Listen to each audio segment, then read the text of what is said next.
Palazz, iżolat u mdawwar fil-ħemda. Siġar li jisfnu mar-riħ fid-dawl tal-qamar. U figura li tidher mhux brabja, imma bidwejjaq.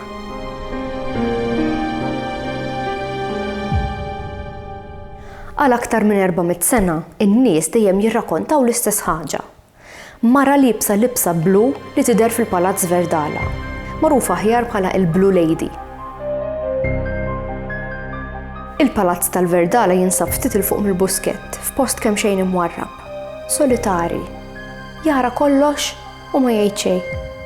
Il-palazz inbena fl-1586 mill-Kavallieri ta' San Ġwan u fih ra nies nobbli, għadda minn gwerer, okkupazzjoni u forsi ġarrab anke mewt. Illum huwa r-residenza tas-sajf tal-President ta' Malta. Imma qabel ma kellna d-dawl elettriku, qabel ma kellna l-boom tat-turiżmu u l-kameras u l-mobile phones, il-gwardji diġà kienu qed jaraw xi ħaġa li ma setgħux jispjegaw. Ma kinux dellijiet illi qed jaraw minn taħt il-għajn, jew xi figuri vagi jew trasparenti, imma kienu qed jaraw figura ta' mara, ċara daqs il-kristall. Ir-rakkont joħodna lura għall-aħħar tas-seklu 16 jew 17. Tfajla nobbli kienet tgħix ġewwa l-Verdala, protetta, ikkontrollata, maħluqa biex tobdi. Xaħtet għajnejha fuq raġel illi l-familja tagħha ipprojbitilha li tiżżewġu. Ma ħallewx tiltaqa' miegħu. U sakkruha fil-kamra tagħha, fis-sular ta' fuq tal-palazz.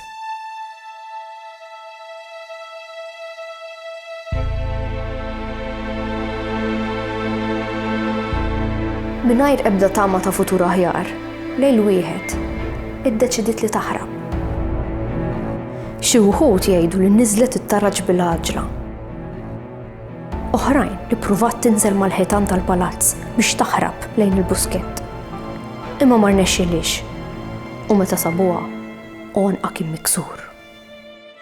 Oħrajn jgħidu li nxteħtet għall-isfel mit-tieqa żgħira li kellha fil-kamra tagħha. Ġara x'ġara, kull ma nistgħu nkunu ċerti minnu li mietet waħedha fis-skiet.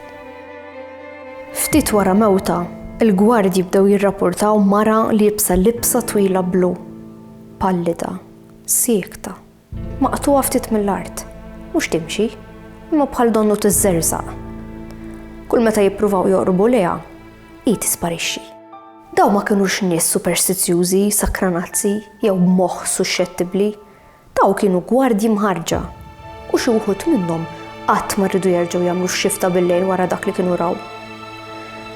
Meta l-Ingliżi ħadu kontroll ta' Malta, il-Verdala sar post militari u d-deriet komplew. Soldati Ingliżi spiss irrakkontaw kesħa li tiġi f'daqqa, sens ta' dieqa u dwejjaq profond u mara li jibsa l-blu. L-iktar ħaġa inkwetanti li d-deskrizzjonijiet kienu identiċi għal dawk ta' qabel. Sekli differenti, imma l-istess identika figura. Xi nies jgħidu illi rawha nieżla lejn il-buskett bħalli kieku għadet tipprova taħrab. Il-buskett bil-lejl huwa post barja tqila, post li qabbad suġġestjoni, post mudlam u skiet itarrax. Il-mara blu ma tattakkax, ma tajatx, ma tagħmel xejn. Laqas biss tħares lejn il-ħajjin, tidher u tisparixxi. U proprju għalhekk hija tal-biża' għax hija n-niket li ma jistax isib mistrieħ. Imma hemm dettalji ftit jitkellmu dwaru, xi gwardji u soldati jgħidu li kienu jarawha qabel ma jiġrix inċident. Xi waqa', xi ġrieħi jew anke xi mewt mhux mistennija, bħalli kieku mhux qed tbeżza, imma qed twissi. Il-mara blu m'għandix isem, mhux għax intesa, imma għax forsi tħassar. F'Malta ta' żmien il-Kavallieri l-isem kien kollox u meta isem kien jagħmel ħsara lill-familja kien jisparixxi. L-ebda dokument u l-ebda qabar bħalli kieku qatt ma eżistiet. Il-libsa blu mhix biss dettal romantiku. Fis-sekli 16 u 17 il-blu kien kulur rari, kulur qali u tan-nobbli. Imma l-blu kienu wkoll kulur in-niket tan-nies li kellhom jobdu u jsofru fis-skiet. Il-mara blu mhix każ iżolat. Fl-Ewropa kollha hemm nisa li jidhru lebsin il-blu. Dejjem l-istess storja. Nobli, imħabba projbita, mewt mhux mistennija. Imma l-mistoqsija vera mhux jekk il-Blue Lady teżistix, imma int timxi waħdek il-verdala bil-lejl.